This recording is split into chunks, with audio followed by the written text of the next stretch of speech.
Assalamualaikum warahmatullahi wabarakatuh. We are from Group 6. We like to present our material that is sample of discourse analysis. So before we jump to our material, let me introduce myself. My name is Andian Salna as the first speaker and moderator. So what is discourse analysis? Discourse analysis or discourse studies is an approach to the analysis of written, vocal, or sign language use, or any significant semiotic event. The object of discourse analysis are variously defined in terms of coherent sequence of sentence, preposition, or turn at all. Contrary to much of traditional linguistics, discourse analysis not only study language use beyond the sentence boundary, but also prefer to analyze natural occurring language use, not invent an example. Text linguistics is a closely related field. The essential difference between discourse analysis and text linguistics is that discourse analysis aims at revealing socio-psychological characteristic of a person rather than text structure. Discourse analysis has been taken up in a variety of disciplines in the humanities and social science, including linguistics, education, sociology, anthropology, social work, cognitive sociology, social psychology, area studies, culture studies, international relations, human geography, environmental science, communication studies, biblical studies, public relations, and translation studies. Each of each of which is subject to its own assumption, dimension of analysis, and methodologies. For example, discourse is used for spoken form, where text is used for written form. So that is for me. So the next speaker is Nur Aziza Fitrianti. Um, I'm Noraizah Fitrianti, and I will explain about a sample of politeness. So before I start, I will explain what is politeness itself. So according to Brown and Levinson, politeness is when we enter into social relationships, we have to acknowledge and show an awareness of face. This is very much reflected in the way we interact with one another. So let's jump to example 1. As you can see in this slide, the research presented the conversations between speakers of the same age and the same social status, allowing readers to know the way the speaker used pronoun choice influenced by the same age and the same social status. The research used initial PAM as Puang Aji Masi and PAS as Puang Aji Semma in the transcription. So before coming to the conversation, the research explained the speakers.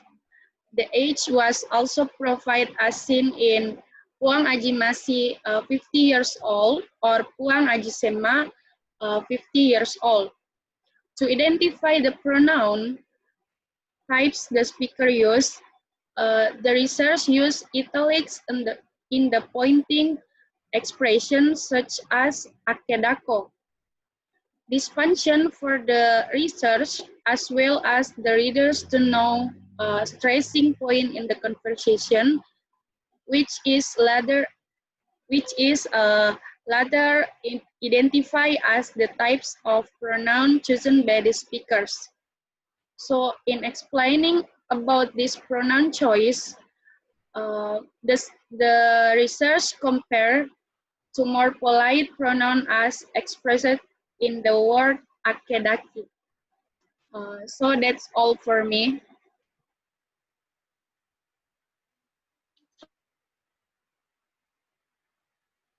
the explain about negative politeness strategies. So according to Brown and Levinson, negative politeness strategies are intended to avoid giving offense by showing differences. These strategies include questioning, heading, and presenting disagreements as a point as opinions. So let's jump to the example.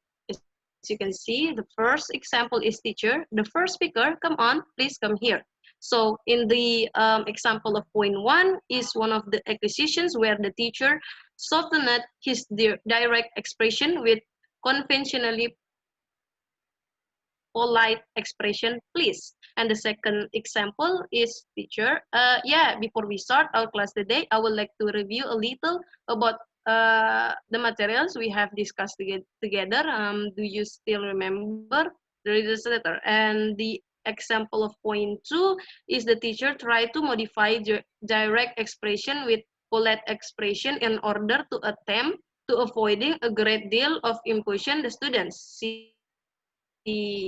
And the student she use expression a little to listen in imposition by implying that students were not asked to do very much. So that's all for me. Thank you. So the next speaker is Adelia Eka Agustina. Thank you. Okay, my name is Adelia Agustina. I will explain about conversational implicature.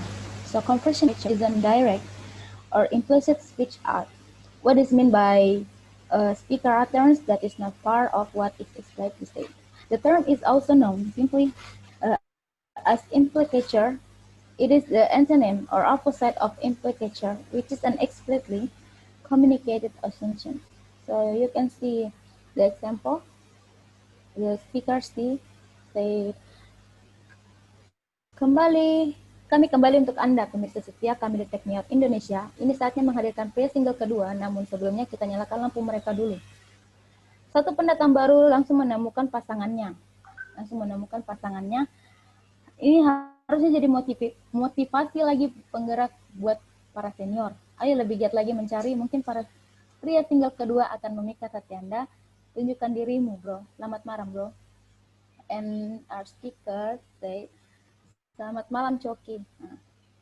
And expression, ini harusnya jadi motivasi lagi buat penggerak buat para senior, or this should be a motivation and driving force the seniors. The praise the seniors implies that if there are senior, there must be also juniors. It can be said that the word junior is the opposite of the word senior.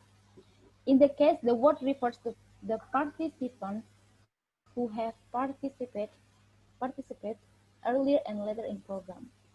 In analyzing the conversation of the speaker, C. Nanda et al. Took one sequences or C, utterance followed by the response of R as the second speaker. Nanda et al. Quote one in the expression of C as the speaker. Ini harusnya jadi motivasi lagi penggerak buat para senior. The expression above becomes the main point of discussion. That is the type of conversational implicature, or that is to imply the opposite. The research then interpreted that expression as one from conversational implicatures proposed by Grecian cooperative principle. Note that the research used the word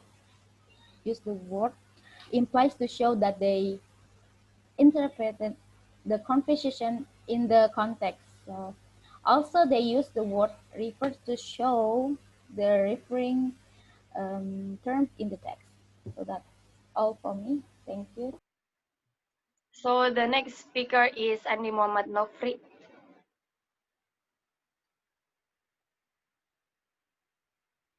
So I will explain about what is code switching. Code switching or language alternation occurs when a speaker alternates between two or more language or language varieties. In the context of a single conversation, Multilingual speakers of more than one language sometimes use elements of multiple language when conversing with each other.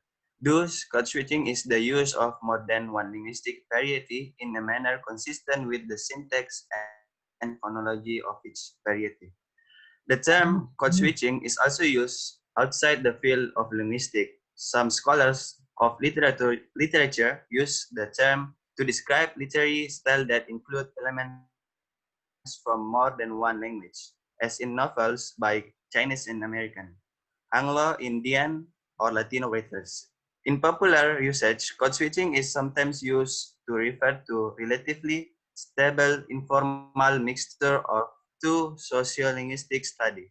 The name code switching is sometimes used to refer to switching among dialects, styles, or registers. This form of switching is practiced, for example, by speakers of African American vernacular English as they move from less formal to more formal settings. Such shifts, when performed by public figures such as politicians, are sometimes criticized as signaling inauthenticity or insincerity. Some of types of code switching, for the first type is text switching. Text switching occurs when a text from different language is inserted into a utterance in other language. Text switching involves an exclamation or tag or a potential in another language.